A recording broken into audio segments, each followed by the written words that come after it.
Estamos aqui, Luciano Nascimento e Roberta Mello, para fazer uns comentários despretensiosos acerca da minissérie Missa da Meia-Noite, que é uma produção Netflix, está à disposição na Netflix, é uma minissérie de 2021, do diretor Mike Flanagan,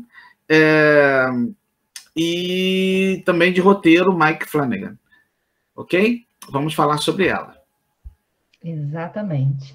Essa, na verdade, veio um incômodo em mim, né? E eu obriguei você a assistir. Desculpa, mas eu acho que foi um bem que eu fiz à sua vida. Muito bom, muito bom. Me deu uns sustos, né? Me deu uns sustos, mas foi Pois é, mas olha bom só. coração. Quando você vai procurar, né, saber sobre a série, tá escrito lá que ela é uma série de terror. O diretor, criador, é um cara do terror. Uhum. Mas eu que não tinha, eu não gosto de terror, eu não tinha essa informação, né? Até porque a censura é 16 anos, e o terror normalmente vai a 18. Eu comecei a assistir despretensiosamente, e apesar de pequenos sustos, eu só me dei conta de que era uma minissérie de terror lá pelo quarto episódio, quando o Guilherme, meu marido, falou: não quero assistir não, isso é terror. Nossa, mas assim, eu que sou a pessoa que não sou chegada, tenho medo mesmo, medo. Eu não senti isso e falei, vou seguir em frente, e se o negócio apertar, paro de ver. E o que aconteceu foi que no quinto episódio, ou seja, no episódio seguinte, o que ele tinha desistido, eu não conseguia parar de pensar no que eu tinha acabado de ver. Uhum. Foi a hora que eu falei, Luciano, por favor, eu preciso falar com alguém sobre isso. E eu não conseguia, eu acho que você teve essa mesma pausa ali no quinto episódio, né? Eu não conseguia raciocinar, e eu acho que eu sei porque eu não conseguia arrumar as minhas ideias. Porque a impressão que eu tinha era que os personagens, eles eram tão cheios de humanidade que eles misturavam ali sentimentos que a gente está acostumado a botar em caixinhas, né? Então, é um personagem que, apesar de ter feito uma atrocidade, não sente a menor culpa, né? Mas será que essa não culpa é potência nessa pessoa, né? E o outro que fez alguma coisa, que matou, né, alguém também, e que acaba entrando num processo de redenção e aquilo, né? Eu fui ficando querendo pensar, mas sem conseguir organizar as minhas ideias. Então, por isso eu pedi para você assistir, para trocar, pelo menos, né, as minhas loucuras. Eu não sei se eu consegui organizar as ideias, não, porque, assim, como a minha impressão, né, muito ainda recente, eu terminei de assistir a minissérie ontem, o último capítulo ontem, então eu comecei no domingo e terminei ontem. Hoje é quinta-feira, né? Então, a minha impressão, ainda muito fresquinha, é de que acabou acontecendo um pouco daquilo que recorrentemente acontece com narrativas que prometem muito logo de cara e no meio prometem ainda mais, e você fica naquela assim, de uma expectativa lá em cima para o final, e o final acaba sendo meio óbvio, né? Não tem por que exatamente dar spoiler, né? Que de repente pessoas que não assistiram vão ver, mas eu acho que é meio óbvio. A coisa assim, que me chamou mais atenção, e eu não consegui ainda pensar muito sobre isso, é o seguinte: a gente não tem ali a jornada do herói clara, né?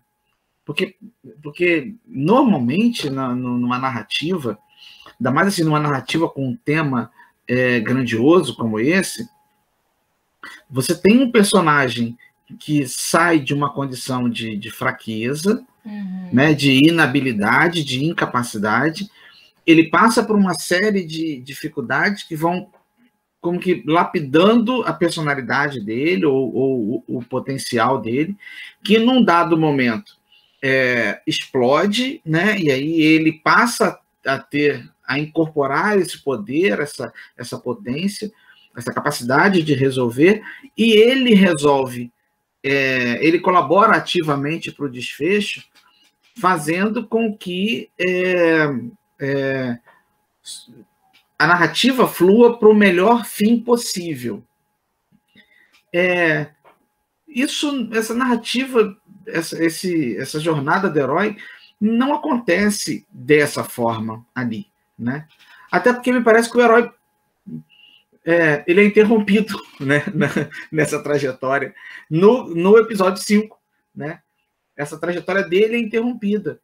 Ainda que o que venha depois seja resultado de um gesto grandioso dele, mas é um resultado que já não tem exatamente ligação com ele, né? Não, eu Passa acho, com Luciano, outra mulher. sinceramente, que eu acho que a gente pode e deve aqui dar spoilers, porque não vai fazer muito sentido a gente falar com dedos, né, pisando em ovos. Eu acho que é bacana. Então vamos Sabe por vamos. quê? Porque a angústia que eu senti quando eu fui, né, do quinto, sexto, sétimo episódios, de caramba, que doideira isso tudo, foi uma angústia de que eu queria ouvir outras pessoas falando sobre aquilo, né? Então, acho que se a gente está fazendo um vídeo sobre essa minissérie, eu acho que tem que ser um vídeo para quem já assistiu e ficou naquela do... Então, beleza, vamos que vamos. Eu não vou me lembrar aqui os nomes dos... Você está com eu vou... dos eu posso... Não, lembro da Beverly, que é a freira. A freira não, ela é a beata. Uma beata, exatamente. Ela é uma beata, que eu acho que também é interessante comentar sobre o contexto, né? Sim. A Bev, o padre chama ela de Bev. Tem o padre... E tem o jovem... Como é que a gente pode se referir a ele? Riley. O Riley, que ele é quem, assim? Como é que a gente estereotipa ele aqui? Ele parece ser o herói, né? É o jovem que retorna, né? Ele exatamente. Ele é quem retorna com uma dívida, com uma mácula. E aí o que você espera é que o enredo, né? E a ação em si vá provocando situações para que ele se limpe dessa marca, né? Para que ele depure ali aquela falha na trajetória dele, e aí ele passa a ser quem vai salvar todo mundo e tal, não sei o quê. Só que não é exatamente isso que acontece, pelo menos não da maneira prototípica. O cara morre no quinto episódio. Exatamente, né? O Riley, ele retorna à ilha onde ele mora, depois de ter passado 4 anos preso por ter atropelado, bêbado, uma moça, né? Uma jovem, que o atormenta mentalmente, né? Ele não se sente culpado, apesar de ter ficado preso e tudo mais. E ele retorna sentindo muito esse impacto. E aí um detalhe dele, né? 4 anos preso, e tem um momento em que ele vai falar, quando ele já retorna à ilha e volta a ter contato com a jovem a jovem professora grávida. Erin, o quê? Não lembro. O amor de infância. Da juventude, assim. Exatamente. E aí, numa das conversas que ele meio que tem com ela, meio que tem ali com a família também, ele deixa claro que a questão religiosa, né, ele acabou lendo muita coisa, entrando em contato com muitos livros sagrados, e ele não encontrou nada que o satisfizesse, né, o que ele encontrasse sentido. E eu acho que, no final das contas, ele não encontrou nada que amenizasse a sua culpa. Pois é, isso aí, esse teu comentário me fez pensar numa coisa, eu não tinha pensado ainda, mas vê se faz sentido para você. É o seguinte, é uma ilha, e aí na descrição da minissérie, né, que aparece ali na sinopse da minissérie que aparece no Netflix, fala sobre ser uma ilha quase fantasma. Então é uma ilha com muito poucos moradores, a 50 quilômetros do continente. Então, quer dizer, são 50 quilômetros de água em todas as direções. E é uma ilha que é quase fantasma, porque aconteceu um desastre ambiental, né, um vazamento de óleo, e aí muito poucos moradores ficaram naquela ilha, porque era uma ilha, né, uma colônia de pesca. 127, eu gravei, cara. Então, uma colônia de pesca. E aí, nessa ilha, começa a acontecer uma série de fenômenos. O Riley, que é esse jovem que volta, depois de 4 anos de cadeia, ele volta para essa ilha. E aí me ocorrem 2 coisas. Primeiro, a imagem de Alcatraz, né? Que era uma prisão de segurança máxima, também uma ilha. E aí, né, tem fuga de Alcatraz 1, fuga de Alcatraz 2 e tal. E aí, nesse sentido, a ilha passa a ser a prisão para ele. Ele estava preso, mas ir para a ilha não passa a ser liberdade. É só uma outra prisão. É uma extensão da prisão. E aí reforça a expectativa da gente de que aquele ali vai ser um tempo de expiação. Só que essa ilha quase fantasma, também, já que é para dar spoiler, vamos dar spoiler, né? Ela é uma espécie de Éden às avessas. Por quê? Porque não é um espaço, não é um espaço onde as pessoas sejam felizes, onde não haja, as pessoas estão livres do pecado original, não é um espaço onde as pessoas vão se alimentar sem precisar trabalhar, não é um espaço em que as pessoas de fato vivam em irmandade, em fraternidade, ainda que seja uma comunidade, né? Mas é, sim, um espaço de profunda vigilância, no sentido Foucaultiano mesmo do termo, né? É um espaço de profunda vigilância, é um espaço de profunda docilização dos corpos, já que falei do Foucault, né? Porque todo mundo ali, você tem que ir à missa, e aí ele chega ateu depois de 4 anos preso, e ele não quer comungar. E ele foi coroinha, né? Ele foi coroinha. Realmente se afasta, assim, de falar, nossa, isso não tem nada a ver comigo. Exatamente. E aí, assim, a ilha, eu pensei nisso agora, eu acho que a ilha acaba virando um Éden às avessas, porque as pessoas não são expulsas dali por terem cometido um pecado. Elas são queimadas ali, e a ilha também é queimada ali, porque todos ali cometeram pecado. Então, assim como Sodoma e Gomorra são Éden às avessas, aquela ilha também é um Éden às avessas, né? Assim como Sodoma e Gomorra. Só que Sodoma e Gomorra foram punidas, foram destruídas pela dissolução dos costumes, né? E lá não, pela hipertrofia ou por uma leitura fundamentalista, ortodoxa, radical dos costumes, né? Que de tão fundamentalista, como a gente tem visto por aí, de tão fundamentalista, ela passa a subverter a moral de maneira cada vez mais radical, até que eles vivem um regime de amoralidade, me parece. Cara, muito legal, adorei. Adorei que você foi exatamente assim, ao extremo, né? É como se você apertasse, sufocasse tanto, né, aquilo, porque a personagem da Beata, que é a Beverly, né, a Bev, que o padre, inclusive, chama ela assim, é impressionante a capacidade que ela tem de responder, e ela também é diretora da escola, né?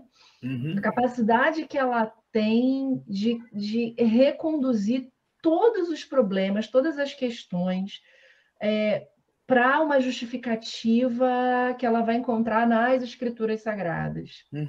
Né? E nessa recondução, ela asfixia, né? Há gente, um asfixiamento dessa possibilidade de ser, né? De ser, porque você vai ali enquadrando, fechando, até uma hora que isso sai pela culatra, né? E a gente vai ver literalmente comendo o outro, né? Sim. Sugando o seu sangue, e por mais que depois você, né, pense, né? Mas também era uma escolha você deixar a pessoa viva, né? Você poderia simplesmente sugar o sangue dela, e alguns fizeram assim, e também isso é muito interessante, porque apesar de todo esse asfixiamento, havia uma linha tênue de liberdade, porque alguns personagens, um que diz assim, não, eu suguei, eu matei a minha mãe, né? E a própria Bev fala assim, mas você sabia que você podia ter sugado o sangue e ter colocado ela, ter dado a vida a ela novamente. Ao mesmo tempo que os pais do Riley, quando são ali também sugados e tornam-se, não sei, zumbis, não sei se é meio vampiro, né? Meio vampiro. Eles dizem um para o outro, não, esse sangue que está aqui, um fala para o outro, esse sangue é meu. Eles disseram que a gente tem que sugar o outro, mas não, dá para controlar.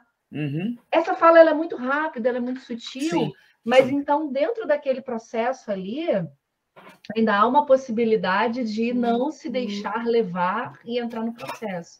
Sim. Né? É muito pouco, né? Pois é, não, e é interessante que eles precisaram morrer, para eles a Páscoa funcionou. Para eles, Páscoa. Para eles, Páscoa. Exatamente. Talvez só para eles a Páscoa tenha funcionado. Na verdade, assim, para eles e para o padre, a Páscoa funcionou, né? Porque o padre renasceu, de fato. Ele se deu conta, não, a gente fez tudo errado. Né? Mas aí ele já tinha perdido o controle. E para os pais do Riley. Porque até então, eles eram absolutamente imersos naquela lógica religiosa asfixiante e tal. E eles de fato, colaboraram para matar o filho deles, o Riley, em vida. Eles precisaram estar mortos para renascerem se preocupando com o outro. Quando eles passam a condição de vampiros, zumbis, aquela coisa meio esquisita, aí ele diz, não, esse sangue aqui é só meu, eu não chupei o sangue do outro. Ou seja, eles só respeitam o outro depois que já estão mortos. Para eles, a Páscoa funcionou. Foi o extremo do sofrimento, né? O extremo da dor. Tem uma fala que eu estou tentando encontrar aqui para comentar, que é sobre esse lugar deles. É uma fala interessante, porque eu tinha visto assim, num lugar que separa essas cenas mais impactantes, mas eu não sei se eu vou conseguir achar aqui agora. Mas, enfim, tem muitas falas ali que são marcantes, e uma das conversas que a mãe e o pai do Riley tinha ali um quê de dar-se conta, né, desse lugar que eles entraram e, puxa, alguma coisa do tipo, a gente quer tanto alcançar, né, o céu, alguma coisa assim, quando a gente está perto disso, a gente quer prorrogar um pouco a nossa vida aqui na Terra, né? Quando ela estava prestes a morrer. Quando ela estava prestes a morrer, porque ela tentou se matar, né? Ela tentou. Ela enfia a faca na jugular, e aí ela diz... Eu não tinha entendido, agora que você me esclareceu. Ela diz, a gente quer tanto o paraíso, o pós-morte, mas quando chega a hora da morte, a gente quer estender mais uns minutinhos, né? Não, comigo não. Aí ela corta o próprio pescoço, achando que ia se livrar daquele ataque. Mas eu acho que é o seguinte, a cena é a seguinte, né? Já tem só um grupo reduzido de pessoas que não foram atacadas. Ela se coloca na posição ali de heroína para enfrentar a Beata, né, Beverly, e aí, antes que a Beata a morda, ela corta o seu pescoço. Ok. Mas, se a gente for pensar nessa fala aí, dá a entender que ela mesma, não sei, pediu, não sei se pediu ou se entrou naquela condição de não morrer porque, né, conseguiu entrar em contato com o sangue dos mortos. Não, eu acho que foi porque foi no momento em que ela foi só uma reflexão daquilo. A Bev tem dito para ela mostra a faca, né? E aí ela diz, a Bev diz para ela, mas por que isso, fulano? Você sabe que isso no máximo vai atrasar um pouquinho, alguns minutos, porque a Bev já tinha feito isso antes, quando ameaçaram dar um tiro nela. E aí ela fala, nós já passamos dessa fase, você sabe que atirar não vai resolver, só vai atrasar alguns minutos. Aí ela, a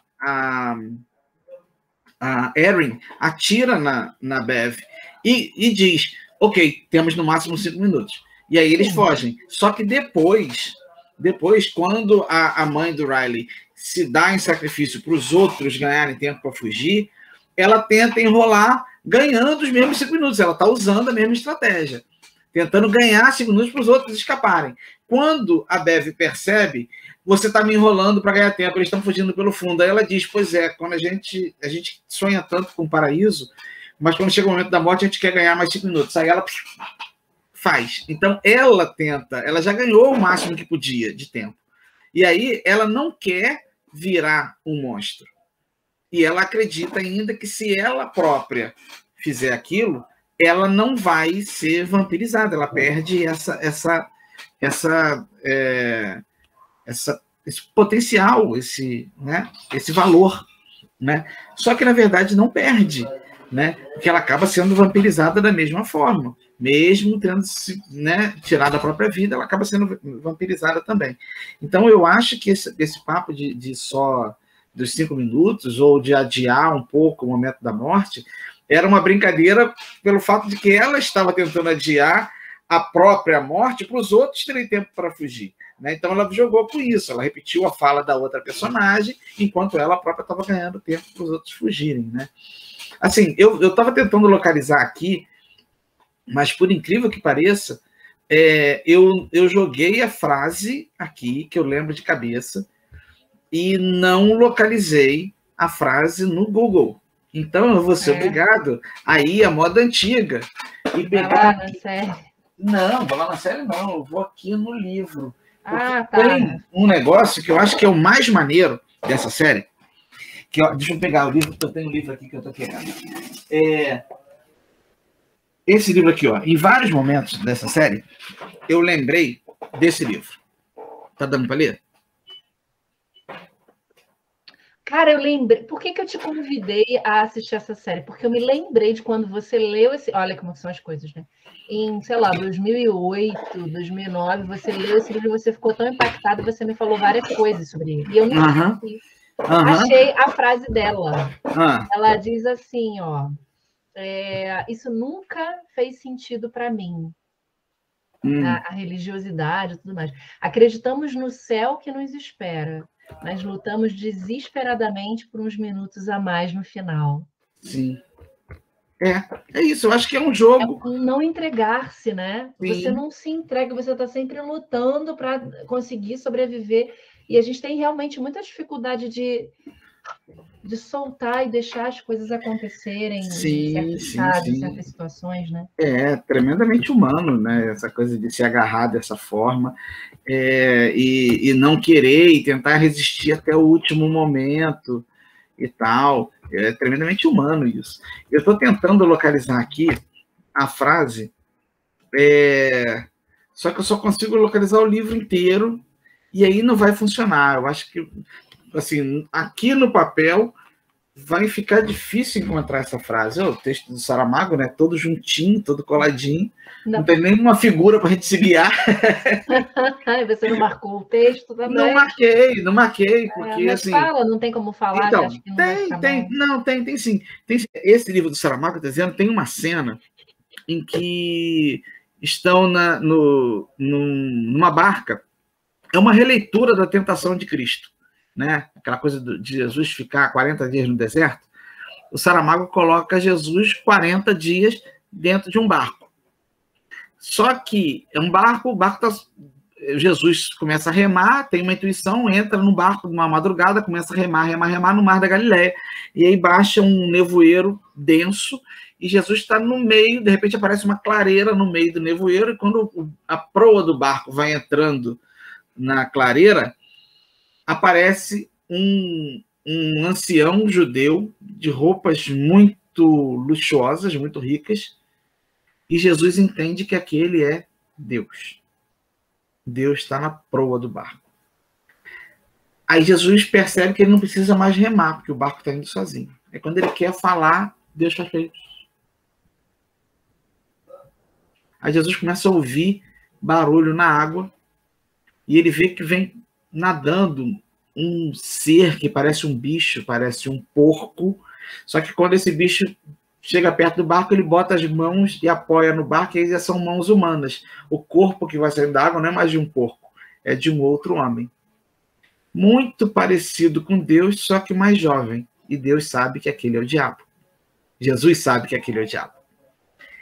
E aí, a cena é essa. Jesus no meio do barco, Deus na proa e o diabo na popa. Jesus entre os dois. E a tentação, quando você termina de ler a cena inteira, a cena dura, umas 100 páginas. Essa cena.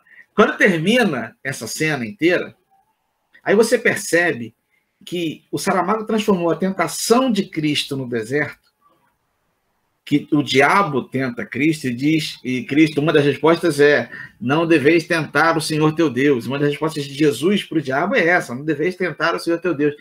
Saramago transforma isso numa cena em que Jesus está sendo tentado não só pelo diabo, mas por Deus também. É o homem sendo tentado por Deus e pelo diabo. O homem no meio do barco, no meio do mar da Galileia, no meio de um nevoeiro, sendo tentado por Deus e o diabo ao mesmo tempo. Quer dizer, uma cena da solidão humana linda, né? Uma representação da solidão humana linda. E aí, no que especificamente que essa cena me lembra a série A Missa da Meia-Noite. Que depois que Jesus se convence, Jesus não queria morrer na cruz, né? Ainda menos na cruz, ele não queria morrer. E Deus dizendo, vai ter que morrer, vai morrer como convém a um herói com muita dor e muito sofrimento. Aí Jesus, pô, mas eu não quero isso. Tá bom, então tá, beleza, morri, vou morrer. E aí depois, então, que eu morrer, tá tudo resolvido. Não exatamente. Porque aí vão começar a perseguir aqueles que acreditaram em você. Aí vem, sei lá, 2, 3 páginas de nome dos primeiros... Você vai falando.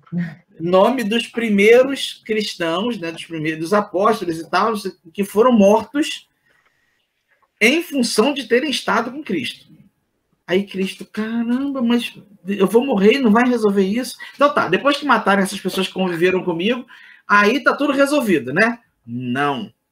Porque aí vem a perseguição aos novos cristãos, aqueles que se converteram.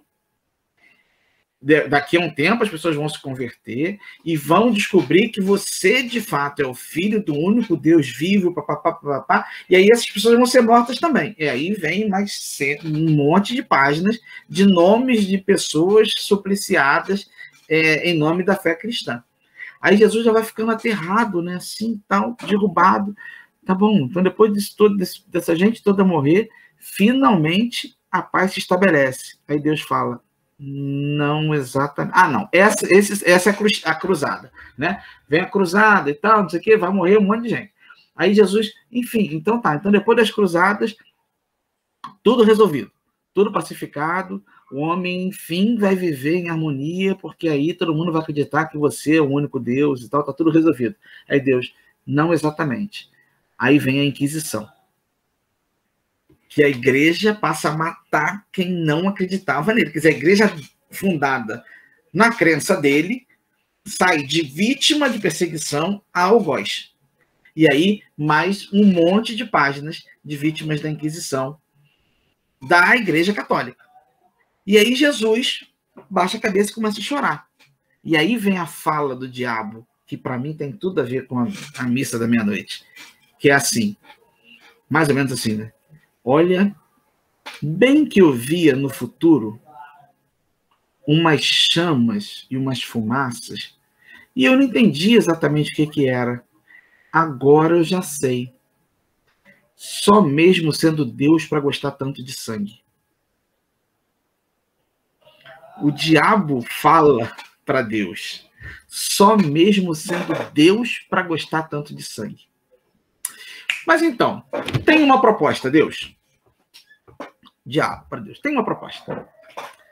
Por que em troca desse bem futuro que você promete, à custa da morte do seu filho, que você diz que é o primogênito, por que em nome desse bem futuro você não me perdoa e eu volto a estar no céu como o mais fiel dos seus anjos, o mais fiel e o mais humilde, porque agora eu sei como é ruim estar longe de você. Me aceita de volta. E aí, em nome do mal, do bem futuro, você promove o bem agora, inclusive economizando a vida do seu filho. Estamos aqui os três, vamos resolver essa história agora. E Deus fala, olha que quase me enganas, mas não aceito, te quero mal e de preferência cada vez mais mal, porque o bem que eu sou não existe sem o mal que tu és. Eu acho que isso tem tudo a ver com a missa da meia-noite. Porque quando termina a série, você fica assim, tá bom, beleza, mas esse bicho que veio lá da puta que pariu é o quê? É um anjo ou um demônio? Peraí, rapidinho, que essa porta tá um barulhinho aqui.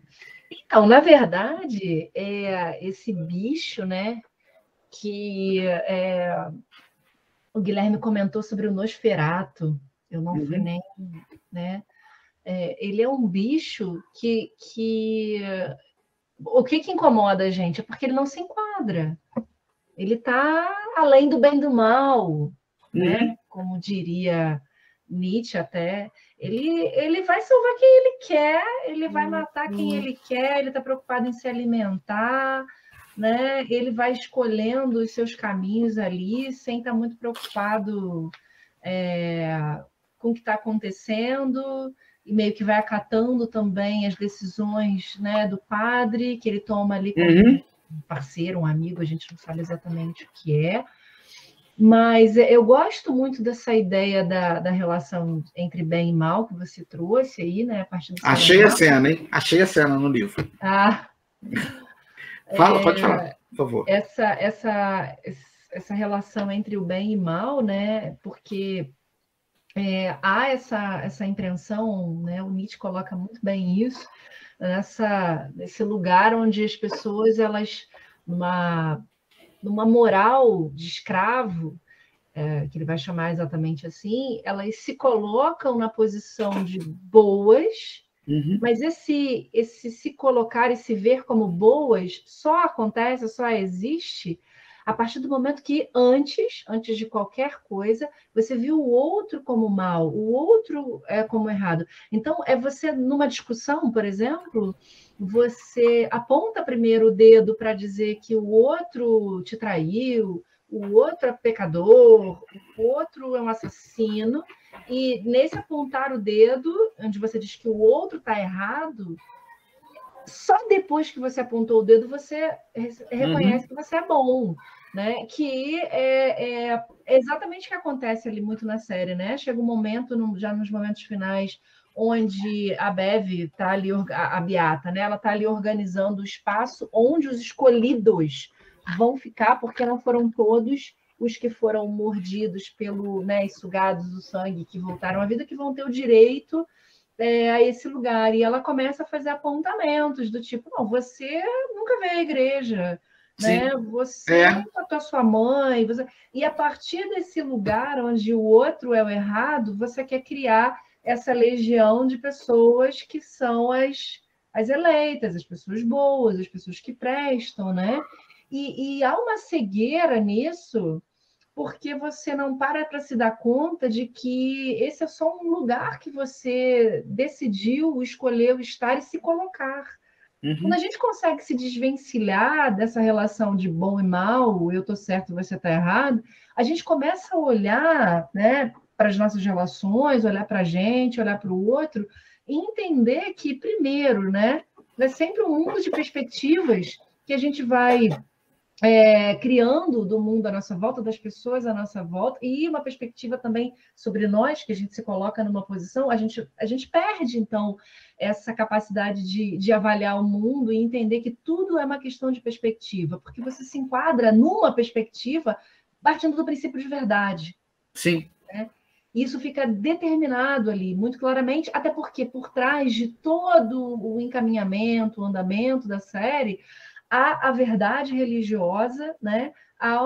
E tudo precisa ir na direção disso. Tudo tem que fazer sentido a partir disso. Tanto é que esse monstro, que essa figura que está ali, né? Que é trazida lá de Jerusalém, né? Pelo padre, é entendida, é vista por ele como um anjo. Em nenhum momento ele questiona, né? Ele suga todo o sangue de uma pessoa e ele não acha que há problema algum em ter assassinado alguém, porque ele entende que fazia parte de um projeto maior, que aquela pessoa que foi morta, ela fez um bem para a comunidade. E é interessantíssimo a gente pensar como o grupo final que fica ali distante da religião, que é exatamente o delegado, que é muçulmano, né?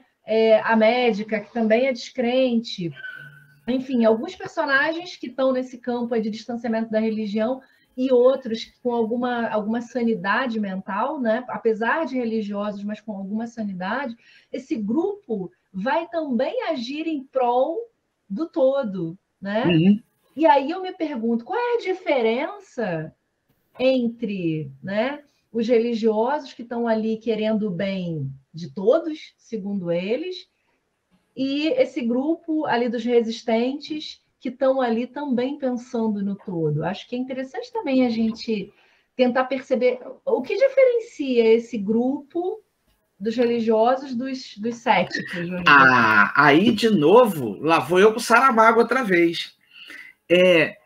Eu acho que tem uma diferença entre esses dois grupos, que o Saramago sinaliza num outro livro dele, chamado O Conto da Ilha Desconhecida. Olha, vem curtinho.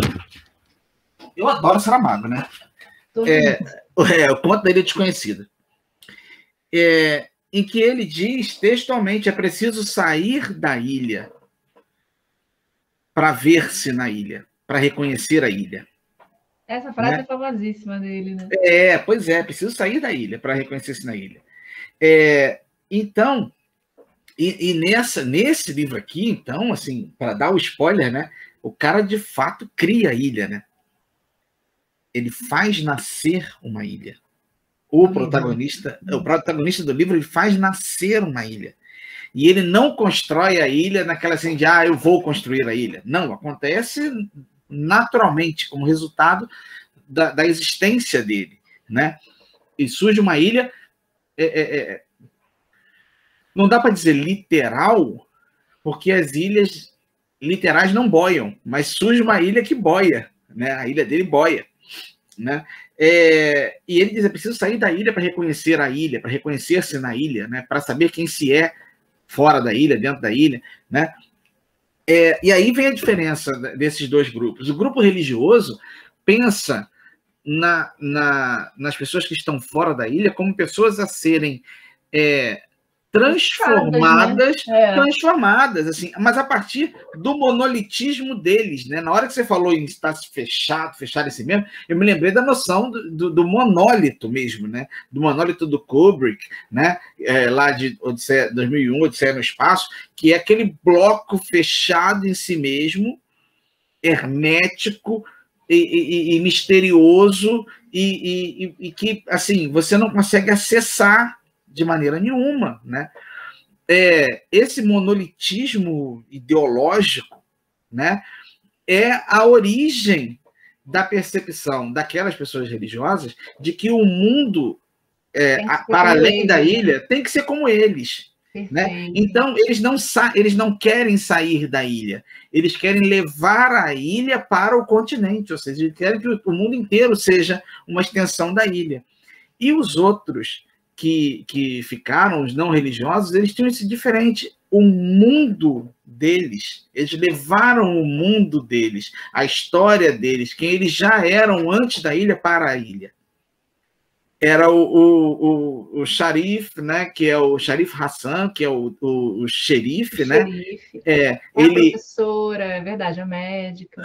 O xerife, a professora médica, todos eles tinham história fora da ilha. Eles saíram da ilha, o xerife chegou depois, o xerife não tinha nascido na ilha, né? A médica e a professora nasceram na ilha, mas elas nasceram da ilha, saíram, estudaram, conheceram o mundo, se formaram e voltaram. Tanto que o Riley fala para ela: não, você sempre pôde chegar e sair da ilha quando você quisesse. Eu não. Né? O Riley fala isso para ela. Né? A médica saiu, voltou e tal, a médica não comungava, a professora comungava, porque ela tinha ali um pé ali naquela ilha, mas ela comungava, mas não se deixava cegar por aquilo. A professora nem comungava, a professora era lésbica, inclusive, né? Isso aparece ali no começo, né? A professora não, a médica. A médica, isso, a médica. A médica era lésbica, né? O xerife, ele tinha uma outra vida e ele foi buscar sossego naquela ilha. Depois de ficar viúvo e tal, ele foi buscar sossego naquela ilha, né? Ele tinha se decepcionado com a profissão, porque ele passou a ser perseguido, ele se decepcionou profundamente com a morte da esposa, e aí ele vai para a ilha buscar sossego, né? Então, para aquelas pessoas, a ilha era uma parte do mundo, Eles não estavam preocupados em levar o mundo para lá, mas também não queriam dissociar a ilha do mundo. Ah, beleza, é só um espaço como qualquer outro, tem lá, tem o cá e tal, tá tudo certo. Eles transitavam entre os mundos numa boa, né?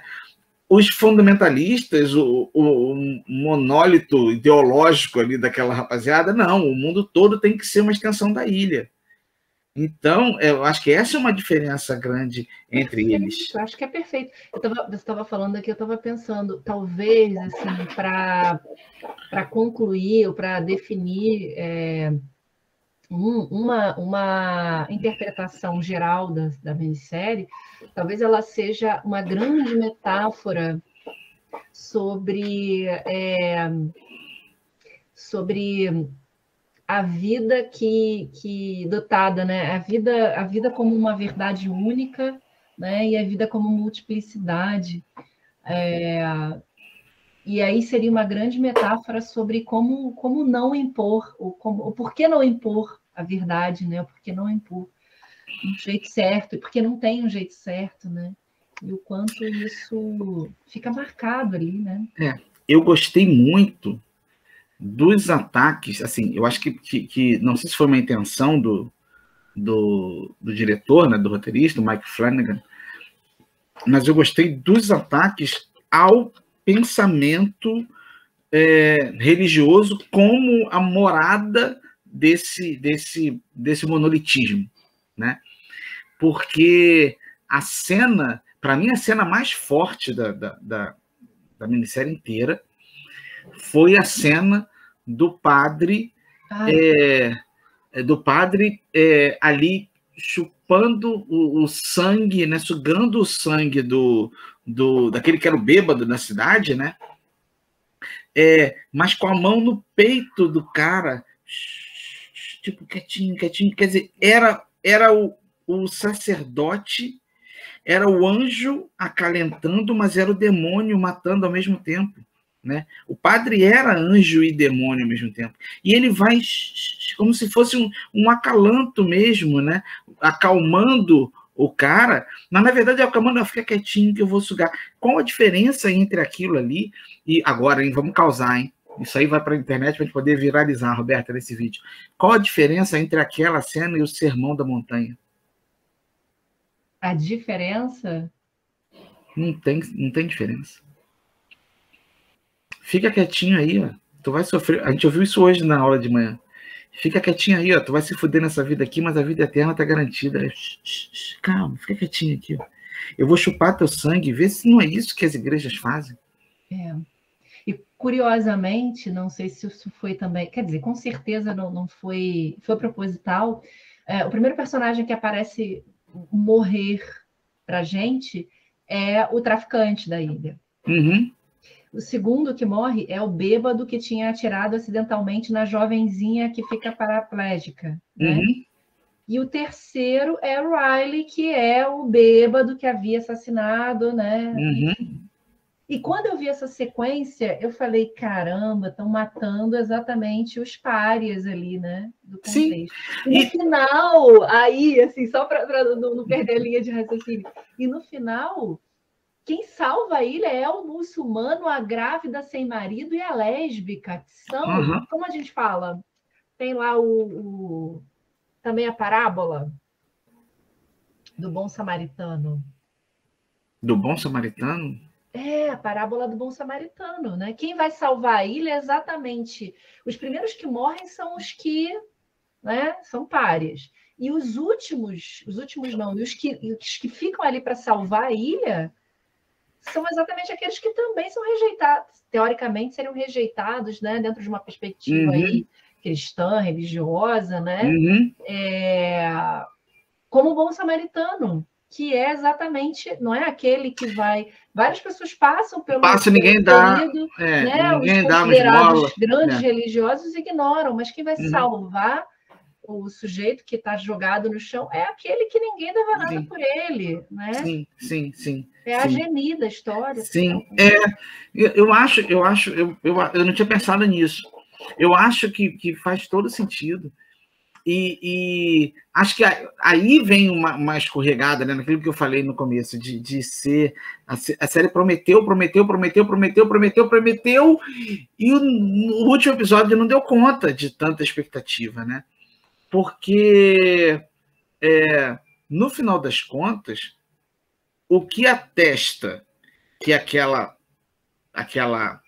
transmissão, aquele feitiço, aquele delírio, ou aquele poder, aquela influência, né, tinha acabado, quer dizer, você sabe que de fato aquele ser morreu, porque a última fala eu não estou sentindo as minhas pernas, da menina, né? Então, quando ela volta a estar paraplégica, quer dizer, a reversão do milagre, né? Porque o milagre de Jesus foi fazer o paralítico andar. Aquilo ali é a reversão do milagre. Mas tem um detalhe. Quando ela fala isso, ela sorri. Ela sorri. Ela abraça o menino. Isso. Essa perna que ela não sente mais, agora ela afirma essa perna que ela não sente mais. Sim, porque aquilo ali é a realidade. Exatamente. Isso, aquilo ali é a realidade, aquilo ali não está mascarado. E aí eu acho que essa é uma grande... essa é um tapa com luva de pelica que a minissérie dá, no sentido de que, olha só, a gente não precisa... A religião, a que possibilita, de fato, a nossa caminhada, né? Nossa espiritualidade. A nossa espiritualidade, a nossa caminhada, no sentido de que, né, brincando com o fato que ela tinha ficado paraplégica, mas ali que ela ia começar a andar, né? Ela ficou paraplégica, mas é aí que ela começa a andar, e é aí que ela começa a andar com as próprias pernas, porque vai sair da ilha e porque vai perceber o seguinte: ok, não adianta ficar mascarando. O que vai contar de fato é o seguinte: aquele rapaz que está junto com ela. Caraca, como é que eu tinha pensado nisso antes? É uma releitura do Adão e Eva, né? Os dois sozinhos no barco. Eles vão começar uma outra história. Desde o começo, o moleque falou assim, ele dizia, não, eu ia chamá-la para sair e tal, a rapaziada sacaneia ele porque ele é afim da aleijadinha, né? Sacaneiam isso. E aí, dentro do barco, os dois, a ilha pegando fogo, ela diz, eu não estou sentindo minha perna, eles se abraçam, se beijam, ou seja, eles vão começar uma outra vida. Eles não têm mais a moral para dizer o que pode, o que não pode. E ele fumava maconha escondido também. E né? o paraíso para eles é um paraíso sem misticismo, porque eles estão libertos do misticismo.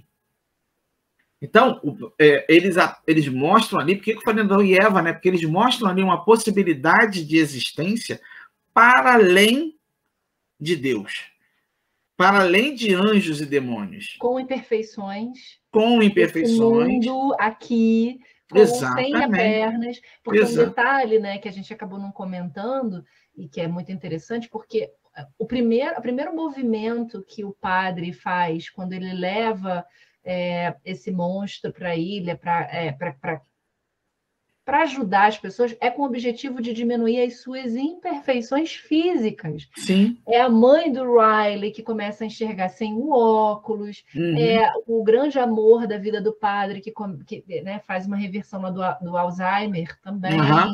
Né? A menina que passa a andar. Então, sempre numa até a gravidez física, é vista como um defeito, né? Até a gravidez. Uma gravidez. Não, a mãe solteira. Exatamente. Né? O bebê é um pecado. Então, vou te livrar do pecado. Agora, tudo isso numa dimensão física deturpada. Sim. Né? Porque você quer curar o físico, quando, na verdade, este aqui é o mundo das imperfeições. Sim. Né? E é dentro delas que a gente dá conta de viver. Sem elas, o que a gente não seria capaz de fazer, né? Sem essa dimensão da dor, sem essa dimensão da dificuldade? É a história da ostra que, né, a ostra feliz não vai fazer a pérola. Exatamente. Quer dizer, a minissérie, talvez uma maneira de se referir a ela, seja justamente o anti-milagre, é o anti-Éden. Não Antípoda.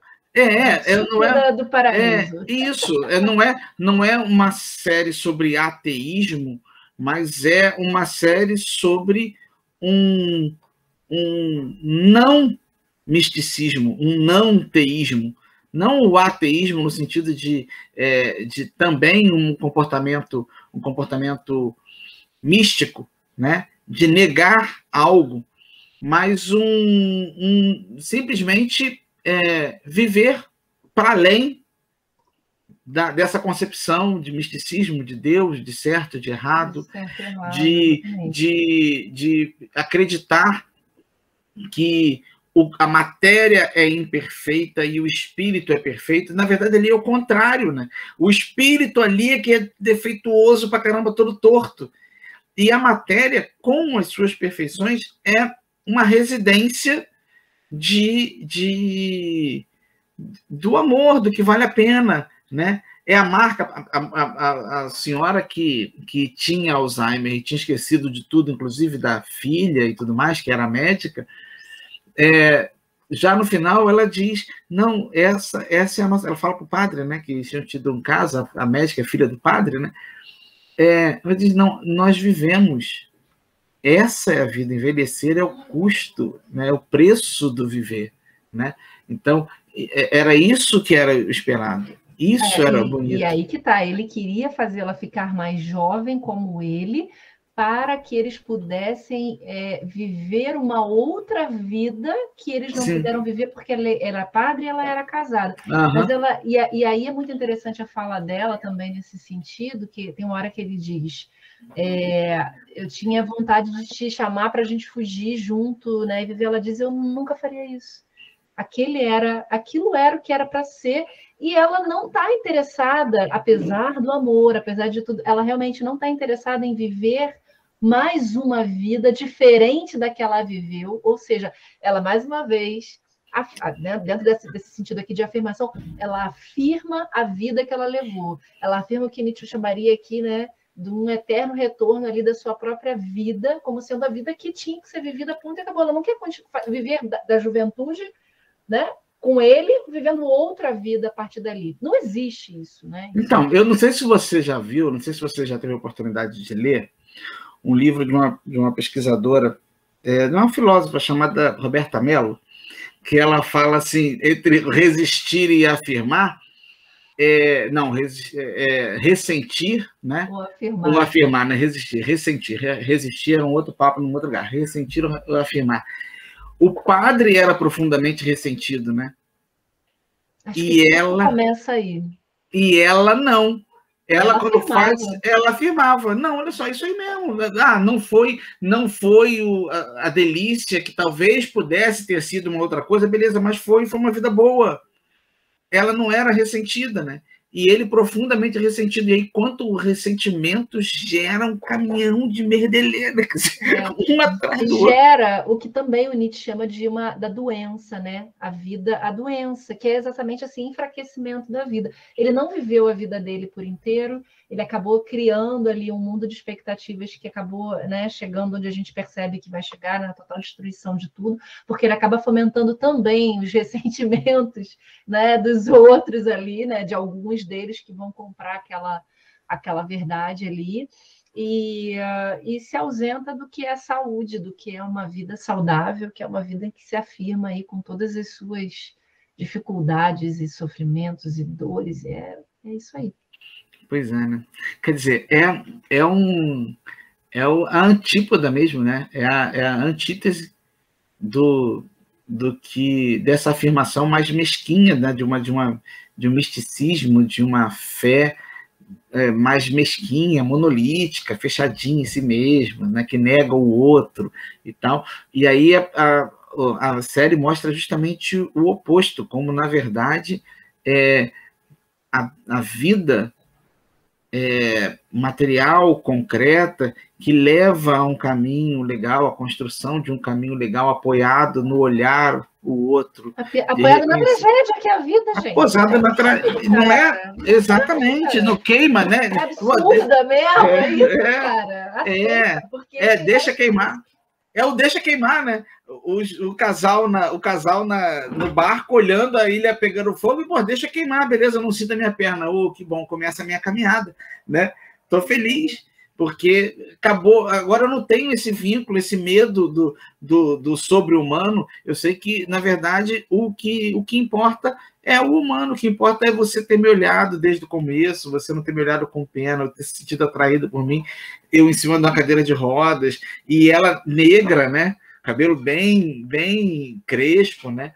E ele branco e tal, e assim, não é isso que conta. O que conta é você ter olhado para mim, você ter me visto como eu sou, e o que conta é que agora eu não sinto a minha perna, mas eu sinto o meu corpo, né? Sou eu sou dona do meu corpo. Agora sou eu. Eu acho isso, muito né? maneiro. Sim, eu tô querendo encontrar aqui, depois eu te aqui, caraca, eu tava justamente na página e não tinha me dado conta. Aqui, ó, quer que eu leia para você? Diga.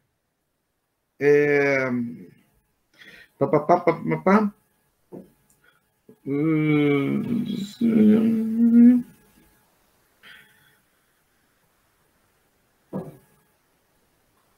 Então, não, então, olha só, assim, a Inquisição, Deus fala, tá? A Inquisição, Deus fala para Cristo. A imposição é uma polícia e é um tribunal. Por isso haverá de prender, julgar e condenar como fazem os tribunais e as polícias. Condenará a quê? Ao cárcere, ao degredo, à fogueira. A fogueira, dizes? Sim, vão morrer queimados no futuro milhares e milhares e milhares de homens e mulheres. De alguns já tinhas me falado antes. Esses foram lançados à fogueira por crerem em ti. Os outros seloão por duvidarem. Não é permitido duvidar de mim? Não. Mas nós podemos duvidar de que o Júpiter dos romanos seja Deus. O único Deus sou eu. Eu sou o Senhor e tu és o meu filho. Morrerão milhares, centenas de milhares. Morrerão centenas de milhares de homens e mulheres, a terra encher-se-á de gritos de dor, de uivos e roncos de agonia, o fumo dos queimados cobrirá o sol, a gordura deles rechinará sobre as brasas, o cheiro agoniará, e tudo isso será por minha culpa? Não por tua culpa, mas por tua causa. Pai, afasta de mim esse cálice. Que tu o bebas é a condição de meu poder e da tua glória. Eu não quero essa glória, mas eu quero esse poder. O nevoeiro afastou-se de onde estivera antes, viu-se uma pouca de água ao redor do barco, lisa e baça, sem uma ruga de vento ou uma agitação de barbatana passando. Então o diabo disse: é preciso ser-se Deus para gostar tanto de sangue. Só mesmo sendo Deus para gostar tanto de sangue. Esse aí esse Deus é estranho. Esse né? Deus, né? Nessa lógica toda aí, né? E é o Deus judeu, é o Deus cristão, o Deus cristão católico, o Deus cristão evangélico, é esse Deus, né? Porque esse Deus aqui é o Deus do Antigo e do Novo Testamento. Isso aqui é um evangelho. Separa, né? É que separa. Isso é muito triste. E aí, assim, só mesmo sendo Deus para gostar tanto de sangue, né? E, ó, a cena, eu falei que a cena tinha 100 páginas. Poxa, exagerei. Ela tem 24 até aqui.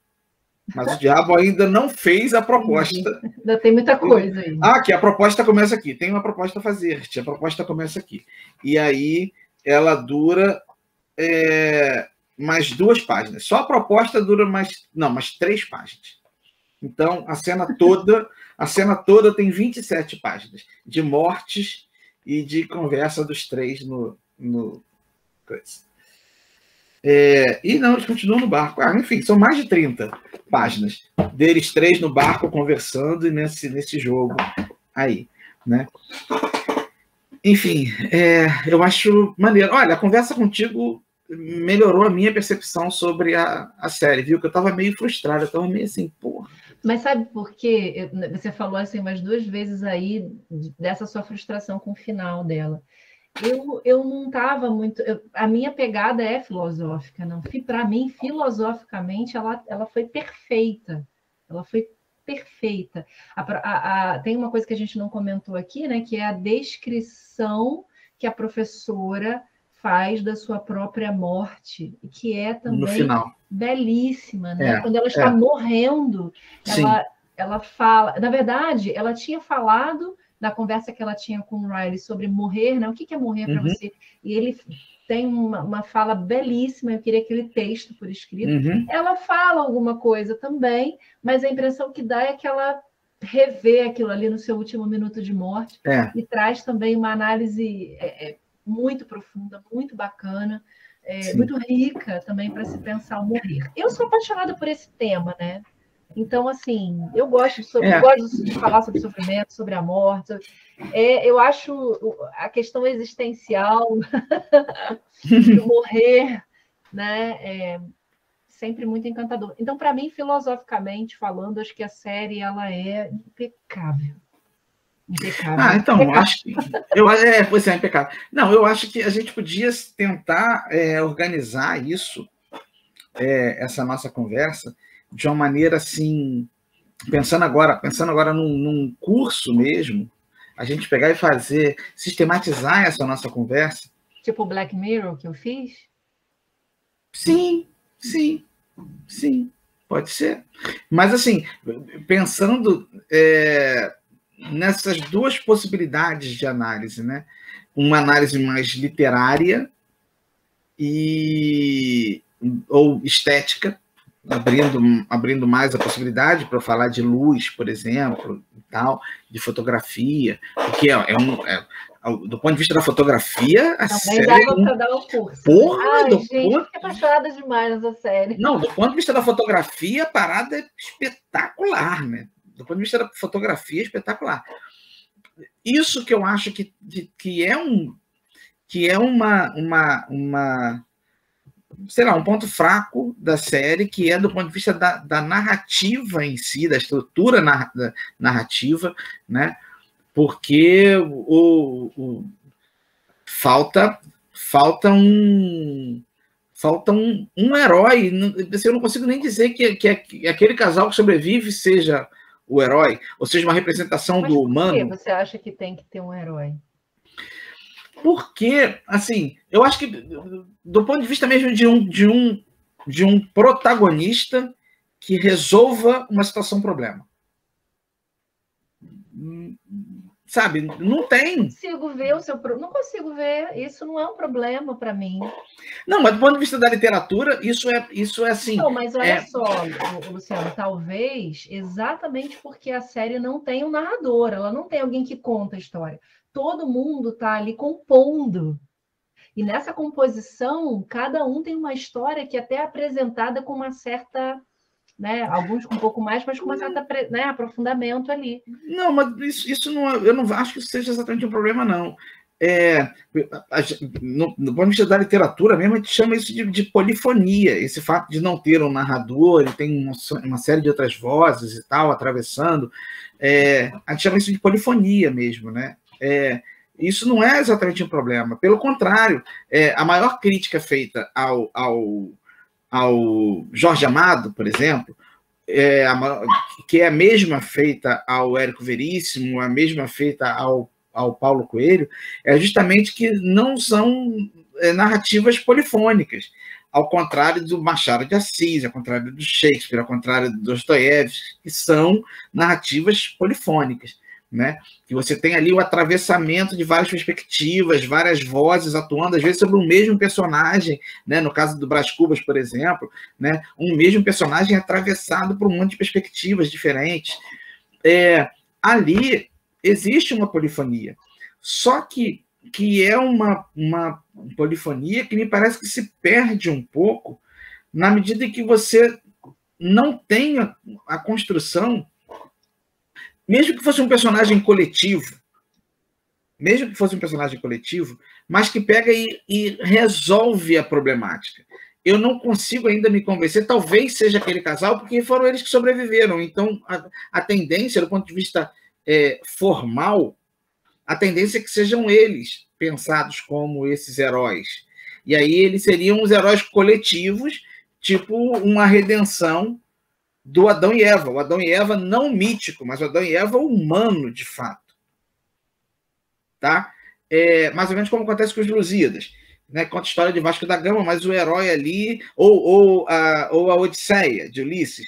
Ah, Ulisses parece que é o herói ali, mas na verdade o herói não é Ulisses, é o grego, é o povo grego. Então, é um herói coletivo. Eu não sei, assim, por que isso te incomoda, porque eu não sei, eu olho para essa história e vejo uma situação problema que vai se abrindo como uma rede, sabe? E vai se abrindo e vai se abrindo, e ela, por si mesma, em meio às suas próprias forças, ela vai vai se esclarecendo, se resolvendo, sabe?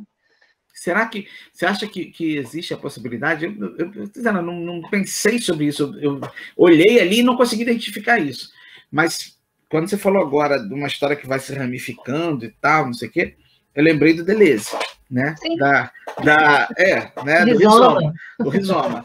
Então, aí, pensando dessa forma, talvez o herói seja coletivo, no sentido de que é o homem, ou a humanidade, não como conjunto de homens, mas a humanidade como condição do humano.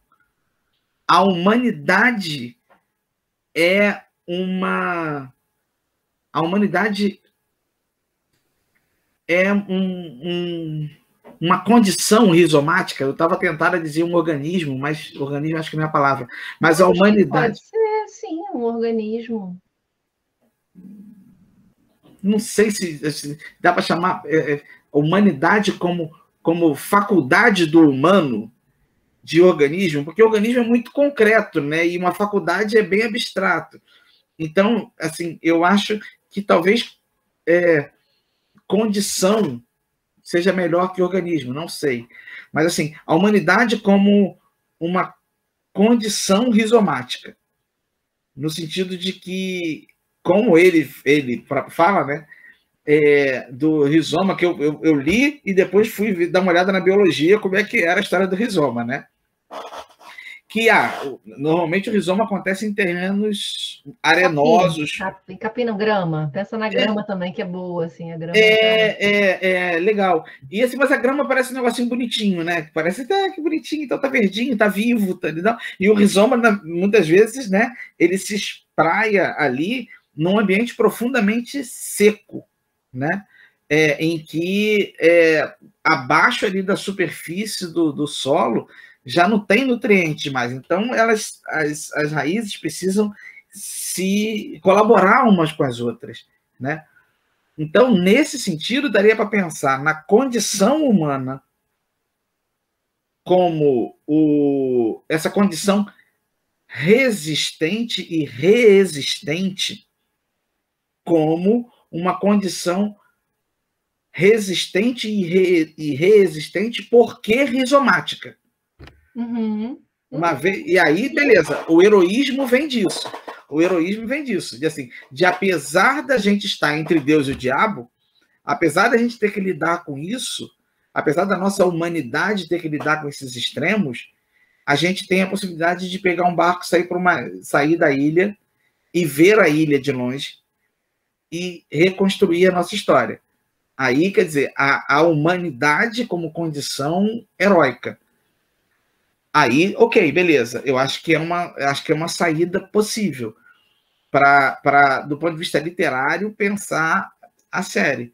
Mas pensando nos personagens que estão ali descritos e tal, não sei o quê, nos personagens que aparecem ali, então não tem esse herói.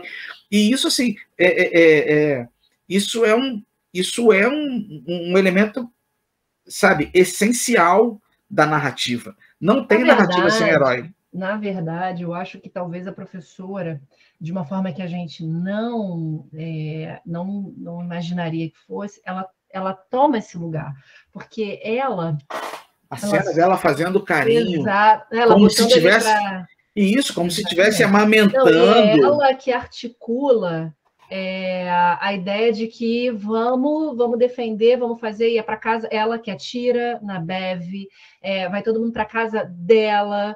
Ela que vai pensando ali, ela que articula tudo e que decide que as crianças vão pegar o barco e vão sair, né? Os outros meio que vão ali na onda dela. eu acho que ela, se a gente olhar com carinho, a gente consegue perceber ela como essa que toma. É como se o Riley passasse o bastão para ela. Ele é o primeiro herói, né? Começa com, acho que, um anti-herói, posso dizer isso? Acho que sim. Acho que sim. E ele, dessa Então, assim, na verdade ele se desenha como herói, né? Porque ele é o cara fraco, falível, que vai ter a possibilidade de ascender, de se purificar e resolver a problemática. Até a morte dele, ele era esse cara. Só que ele morrer complica essa situação. Aí você, assim, a possibilidade de dar continuidade a isso é essa dissolução do herói, não em um personagem, mas num herói coletivo. E aí, aí o anti-super-homem, não no sentido nietzschiano, mas no sentido do super-homem do cinema, né? Porque o super-homem reverte o tempo por causa da mulher, diz o Gil, né? Por causa da mulher, lembra do Super-Homem 1, que ele gira ao contrário e tal, por causa da mulher? Nesse sentido, para dar vida de novo à mulher que tinha morrido, a Lois Lane tinha morrido. Esse não. Ele se entrega à morte, ele se faz, aí bem Jesus Cristo, né? Ele se sacrifica para dar motivo a ela para que ela vá embora. E aí, naquele momento, ela cinzas, né? Olha as cinzas da quarta-feira de cinzas, né? Ela pega as cinzas dele, ela senta sobre as cinzas dele, pega o barco, então ela assume o lugar do herói. Nesse sentido, se pensar nisso, ela assume literalmente, né? Ela senta no lugar ali, pega o remo, volta para a ilha, não, a gente tem que fazer isso, tem que fazer aquilo, parará. É porque eu acho que o que quebra é que a gente fica imaginando que vai, bem clássico, a gente fica imaginando que ela vai voltar para a ilha, ela vai criar um plano e que as coisas vão se encaminhar numa direção clara, né? E tudo meio que ela perde o controle da situação, mas nesse perder o controle, ela ainda consegue ter a clareza de joga as crianças para fora e vai. E ela amamenta o monstro, né? Ela amamenta o monstro, o carinho dela com uma... Porque é o contrário do xixi do padre, né? É verdade. O padre tá ele sugando o sangue do cara, chupando aquela cena, aquilo ali muito forte aqui. É uma alegoria da religião, né? Chupando sangue, chupando o cérebro do cara. É uma alegoria da religião, linda. E ela vai e faz o contrário, né? Ela faz o mesmo, só que suga o meu sangue. Suga o meu sangue. Vem cá, quer dizer, já que ninguém vai sugar o meu leite, suga você o meu sangue. Vem cá. Ali é o momento da heroína. Aí é o momento da heroína. E aí ela é heroína também porque ela salva as crianças. Então, um herói rizomático, né? Um herói espraiado no Riley, na professora, né? E na sua descendência, não uma descendência biológica, mas na sua descendência ética.